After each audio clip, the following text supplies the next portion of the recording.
You never thought 2 years ago we'd be talking about value for money with suburbs under 700k, but here we are. I know. Well, this one was easier to research compared to under 500k because there's not much there. And I always joke. I said next year we won't be able to do that one again. Moving on to 2025, but Jeez. It is almost the median price point now is that sort of 600-700 grand mark. Heaps of suburbs to choose from, but the ones we want to explore today are all a little bit spread out. Try and pick the best of each, yeah. Correct. Around the 700 grand mark. We couldn't choose something west just yet. We might need to do the $1 million mark, but we'll get there. We'll get there. Yeah. This is the Build Out West podcast with your host Tony Hyde from Evolution House and Land Specialists and Catherine Smith from Build Bright Builder Brokers. If you guys are looking to build in WA or simply curious to see what's going on in building, you guys are in the right place. We're here to give insight with professionals in the game, coming to give the inside scoop. Episodes are uploaded weekly, so don't worry, we don't skip a beat and you won't either. Like, share, subscribe, sit back, relax, and let's go. Hello and welcome to the Build Out West podcast with your host Tony Hyde and Catherine Smith. I thought you were going to say my name then. Oh, that's my fault. Oh, sorry. Here we go. Introduce myself. After all these episodes, we're still not getting it right. Hey, how you doing? How are you? Yes, good. Good. So you've done my hair? I love your hair today. Yeah. I did my hair too. But paid for all those plugs, so they feel really good now, you know? Yeah, okay. Looking good. Looking sharp for 28, you know? Yeah, so today's podcast, jumping on the back of the huge success that we've had around suburbs under 500k and suburbs under 600k, we're going to do suburbs under 700k. You never thought 2 years ago we'd be talking about value for money with suburbs under 700k, but here we are. I know. Well, this one was easier to research compared to under 500k because there's not much there. And I always joke. I said next year we won't be able to do that one again. Moving on to 2025, but Jeez. It is almost the median price point now is that sort of 600-700 grand mark. So heaps of suburbs to choose from, but the ones we want to explore today are all a little bit spread out. So north, south, and east. Yeah, so try and pick the best of each, yeah. Correct. Around the 700 grand mark. We couldn't choose something west just yet. We might need to do the $1 million mark, but we'll get there. We'll get there. Yeah. Okay, and again, a lot of these areas as well will have the option for us to use that concessional zoning that Peter was talking about a few weeks ago. So, really great options there. But we'll start with Jindalee. Jindalee. This is our north suburb that we've chosen. The little sister of the world famous Alkimos, which most people in Perth know Alkimos, as sort of the starting point of the northern corridor. Right? That's how you would describe it. Definitely. It's funny because 2017, 2018, everything was like 330 grand packages. Jindalee was like one of the first because it's just south of Alkimos there, and now we're looking in the 700 grand mark. So you can see the growth and development of that area. What's really common, particularly in Perth, is everyone wants to be near the beach. Yeah. And obviously the western suburbs are the most expensive, the most sought after in terms of price point and location and what have you. Yep. So people then obviously had to go further north, hence where Jindalee sits. Well, I think, that western corridor, it's all the $1 million one, Scarborough corridor, so probably more than that. And then when you hit that kind of Mindarie, that's when that $1 million tag sort of sits around. Correct. And then as you go north, it's almost like a 100k drop, like Bonds Beach, and I know that's about 800-900k, so we'll go into that one. But Jindalee, right on the beach. It's right on the beach. So Jindalee is almost the starting point of the northern corridor, all the way up to Yanchep, which is now 500,000 itself. There you go. Right. So anything between Jindalee to Yanchep is that northern corridor that we call sort of in Perth, but sort of that 500 to 700 grand mark. Jindalee being more in the 700 grand. I reckon it'll be around about that still. For the rest of 2024. Yeah. It'll probably start creeping up over it as the demand increases on it. Yeah. What is interesting about the suburb of Jindalee is 75% is undeveloped yet. So right. So it a lot of it is obviously owned by council, and they are looking to obviously preserve a lot of its nature, which I think almost holds that premiumness to it because it won't have that big commercialization and development that, say, the brother of Alkimos has, right, which has that more Alkimos hub, if you will, that community. Jindalee is a lot more undeveloped, and they're really more focusing on sort of the beachside properties of that area and keeping a lot of it with the nature trails and the organic lifestyle, if you will. So I think it will hold its value slightly higher than sort of those surrounding suburbs. And it doesn't have a direct train line in that suburb, but it's right next to Butler, and Butler has the train line in there as well, which has got a massive car park. So you'd be able to commute to the city quite easily from there. Yes. What's the rental yield? So the rental yield's at 5.4%, which is pretty good, if I'm honest. Very good. Yeah. I think we get a little bit, what's the word? Unrealistic with our rental yields because Perth's rental yields are so high. But compared to Perth, our rental yield is about 5%. Sydney's 3.2%. Yeah. Okay, so anyone looking over East Coast, they're like 5.4% is huge. Here it's quite like standard or like good, but it's actually we're going to end this year probably around about the 4% mark with a lot of these places because of we see the pricing, especially the established the building market where it's all priced in the land. I think that your ROI, the 5% is slowly probably going to go. But 4% is still really good to be getting on a long. If you're going to do a long term investment, not I want to make a quick buck. That's probably not the right strategy to use. I guess if we're looking Australia wide, I think Queensland and WA is where people are looking at investing purely on the return of investments. But rental yield is in Jindalee is 5.4%, but also predominantly because it is so underdeveloped, and also if you look at the established market, it's just such low stock, and that's just because there's not a lot of stock there in the first place. So the turnover of stock is very quick, and then obviously if you're going to rent it out, it's highly desirable. Yeah, right? I think and I want to jump on about that whole. I was actually talking to someone in Queensland, talking about Western Australia and Queensland being highly desirable. I was like, yeah, Queensland desirable just now. I think Queensland will fall off in a couple of years once the Commonwealth Games has been and gone, because it's creating so much jobs in there just now with Commonwealth Games, Olympic Games. There's a games coming up in Olympics. The Olympics. That's 2032. Yeah, but still, that's what they're building up to, right? My daughter is going to be a rock climber in the 2032 Olympics. This is what I'm saying. Watch out. But that's what I'm saying. That's going to go, right? It's only so I thought it was 28 or something, so 32. Maybe there's another Commonwealth Games in between. I have no idea. You but might be Olympics right. are 32, I think was there not a Commonwealth in Melbourne they tried to get? I can't wait. The reason I'm saying is WA growth is around the mining industry and all that stuff, which is we know is going to keep going and going and going. Yeah. With Queensland, it's after the Olympic Games. A lot of that will disappear. A lot of the jobs in that they're building, because they're building stuff for the influx of people. So I would just be mindful of, not saying it's not a good place to invest, just be mindful of what happens after 32.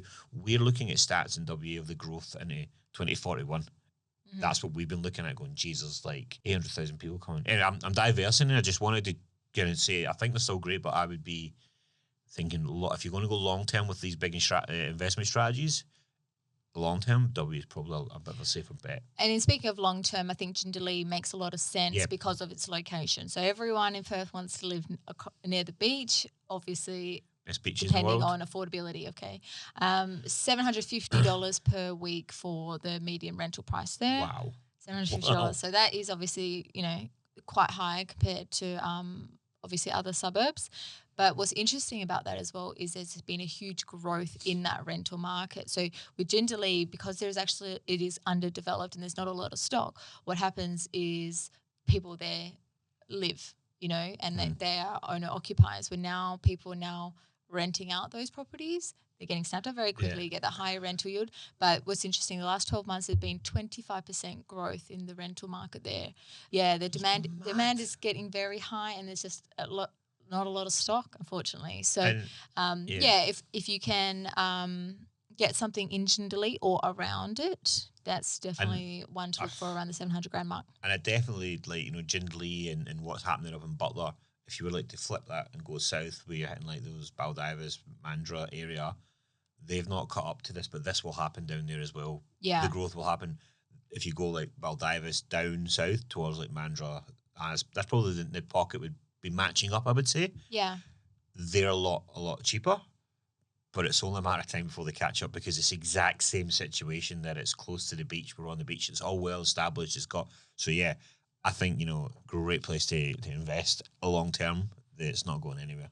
Yes. If you just look what's above there, the Ansheps and the Two Rocks that's coming up and stuff, it's going to be huge. Well, you just look where we were looking price wise for Jindalee Alkimos not that long ago, 5 years. 5 years easy. Do you remember doing And then I think 5 years we're going to have this podcast. We're going to go houses under 1.1, Jindalee, and that will be the next topic. Do you remember doing packages in Yanchep for like 400k for 450 blocks of 4x2s with theatres? Oh, no.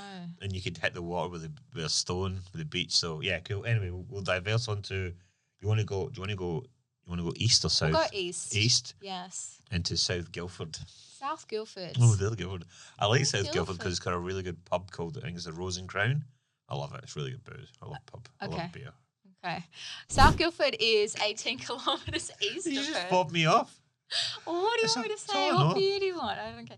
No, 18 kilometres east of Perth, close to the airport. So it's definitely more like the airport hub is South Guildford. What I love about South Guildford is, and it's really hard to describe on a podcast, is the energy there. You know, when you drive around, so much nature. It's very town vibe. It's got an old country town vibe. Yeah. Massive, like the little white picket fences. And very nature. They have a lot of underdeveloped lands, a lot of nature pursuits. They have a lot of walking trails, a lot of creeks, really beautiful. Tea rooms. Yeah, but they do have such a nice, like, quaint feel to it, considering how close you are to the Perth CBD. You don't get that sort of north or south. You only really get that in that sort of that east pocket there. And I feel like South Guildford is, again, similar to Jindalee, where it's like the start of the east, if that makes sense. Yeah. Going up into like Mount Helena and all that. But yeah, South Guildford is definitely known for being near the airport, right? So, but it's also very quiet, and it's almost an oxymoron in itself. Where it sits is crazy because it's like right in the middle of everything, but it's been preserved and kept. It's kept beautiful. I think the word is it's kept beautiful, right? Yeah. But it's like a stone's throw from Midland, and then Midland's got the hospitals and the police stations and all the stuff that you need there. But you can just drive back out of Midland in that area, and you're like, back into South Guildford, and it's just... Yeah, so I have a few builds pretty. at the moment in Rosehill Waters Estate, which is in South Guildford. I think it's like 6 minutes from the airport or something crazy. So when you do build there, you do need to obviously accommodate for the aeroplane. So you do have to... accommodate for a noise package just for insulation around the house to make it less noisy for air traffic.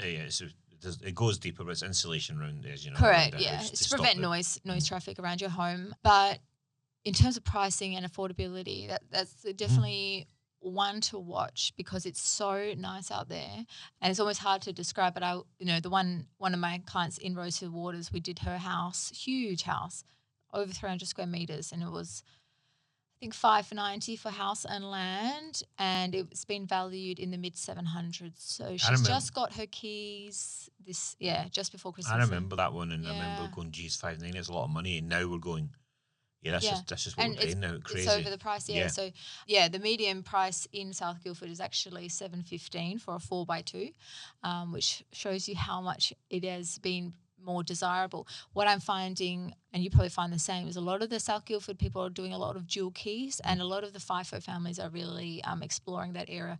Because although it's a family area, because of its proximity to not just the CBD but the airport, you get a lot of those FIFO clients that really are more the singles, and they just want sort of like a granny flat or whatever, and they rent that out and they get a really good rental return. Yeah. Perfect for people that are FIFO, they just want to rent somewhere for $800 a month. But also those dual key investors that are like, you know what, I want a house, I want someone to pay half of it off, but they're not going to be here, and they target the FIFO community purely based on like proximity to the airport. And the stats we've got around that then are, was it 9% rental growth? 9% rental growth of the overall area for South Guildford, which is good, but there's also 16% price growth, which is similar to the Rachel's house that I was explaining.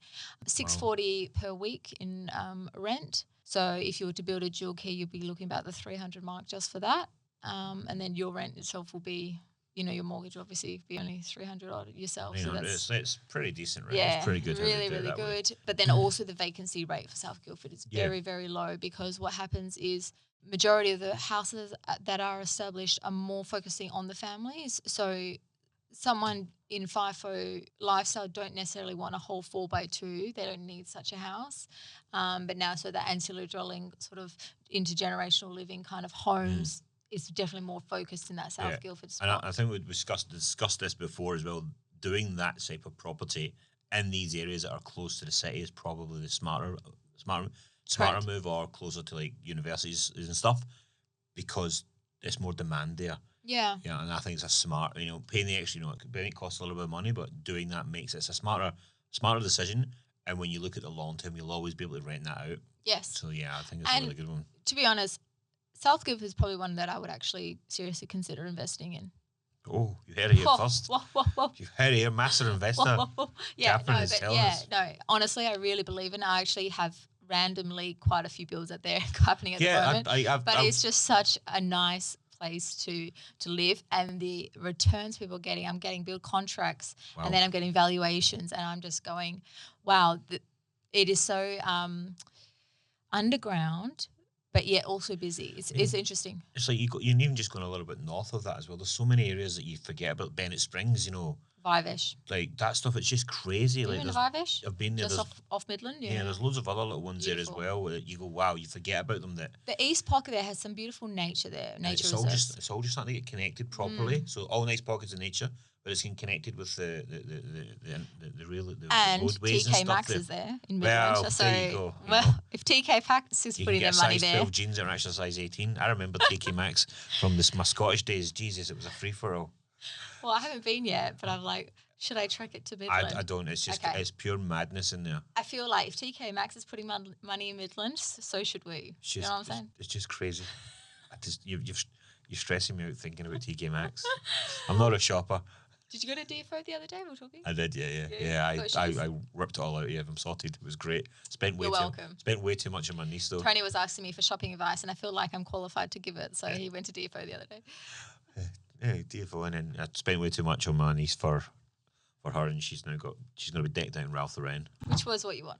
Well, when I had high expectations for my Christmas present. She needs an auntie. She needs a new auntie. So here we go. Okay, last suburb. We're going south, and this is one of my suburbs to my heart because I lived there for 17 years. There you go. How about that? It's Canningvale. Canningvale. So many great suburbs around it. It is probably one of the most suburbs in Perth. It is probably one of the largest, one of the biggest booms we've ever had. Back in the day, I think we moved, look, don't quote me, but like 2001 or something. No, not even. Earlier than that. Really, like late 90s. But what happened was when we went there, that was when it was the pit. No, it was the pit, right? And then everyone goes, you can't live there. That's where we put all of our junk. And it was so far away, so far away. And we bought in Livingston Estate, which is sort of the main shopping centre complex there. And we were the first house. It was sand, nothing, just our house. It was like 1999 or something, crazy. And that's all we could afford back then. So that's where we lived. And everyone's like, you can't build on a pit. Your house will be worth nothing. And my mum sold that actually maybe 2 years ago for 1.2 million, which is crazy, that house. There you go. It's Canningvale, the last 20 years, has created its own place. Then everything around it's just attached to it. Yeah. We spoke about all the other suburbs, your Forest Dales, Piara Wattles, your Wandies even is probably a byproduct of that Hammond further Park, bit down Hammond Park. Southern River. Cara Estate. I can't remember the one in front of it, Treeby. There's one in front of Cara that went Kalia. That went like that. That went like as quick as that. Yeah, and almost well, I'll just say Treeby is the joiner between Success and Canningvale. Yeah, and then they've obviously expanded Armadale Road. Yeah. And that's huge now. And that takes you all the way out to the previous ones we spoke about. Hilbert, Haynes, Byford going down that way. It's all going out that way. So you can see where it's all connected and how we build that, right? Yeah, so Canningvale what's happened now is it's very established. So obviously I'm talking 1999, but back into 2023, current times, everything established there. So all the shopping centres are, the roads are there. You got your Nicholson Road, your Ranford Road, your South Street. You're quite a few pubs there now. CY O'Connor's. So that's all established. It's all built. So right now, probably like the people that I grew up, everyone is very much, that's where they lived, that's where they built, that's where they're having their families because that's where their parents are. And pretty much majority of my people from school still live around that pocket purely because that's where their families are. Look, and that's anywhere in the world. Yeah. I was back in Scotland in August last year and straight into my hometown Paisley, and it was like I just, I knew where to go. Like, you don't lose that stuff, so Yeah. you can have that. You can warm your cockles. Is that a Scottish saying? As a saying, yeah. Okay, You can I check hope up so. on your cockles. We just don't edit half of that word. Warm your cock. Oh my God! Can you tell we're nearly done with what? Yeah, anyway, Canningvale. All right, we're back to reality. Canningvale is one of those suburbs that is always going to be solid because it is such the anchor for that area. In terms of stats, looking $700 per week for a 4x2. Good. 18.6% rental growth for 2023. We're filming this end of 2023 for those listeners. 5% rental growth, so really stable and solid. But it's one of those areas that, unfortunately, is now at that $700,000 mark. Obviously, the premium ones, you well over $1 million, like one of my mum's house I mentioned previously.